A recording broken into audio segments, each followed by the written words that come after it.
ஒரு பச்சை புல் வயலில் நிறைய எறும்புகள் வாழ்ந்தன. அவை தினமும் கடினமாக உழைத்து உணவு சேகரித்து வைத்துக் கொண்டிருந்தன. அதே சமயம் ஒரு சோம்பேறி வண்டு அருகில் உட்கார்ந்து வயலின் வாசித்துக் கொண்டிருந்தது. எறும்புகளை பார்த்து அது கேலி செய்தது.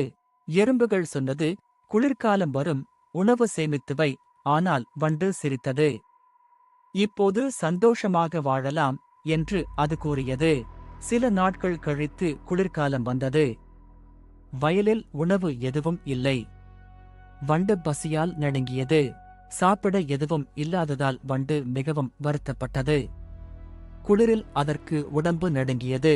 ஆனால் எறும்புகள் முன்பே உணவு சேமித்து வைத்திருந்ததால் அவை தங்கள் கூட்டில் பாதுகாப்பாக இருந்தன. வண்டு தன் தவறை உணர்ந்தது. நேரத்தை சரியாக பயன்படுத்தாததால் தனக்கு இந்த கதி ஏற்பட்டதை வண்டு நினைத்து பார்த்தது.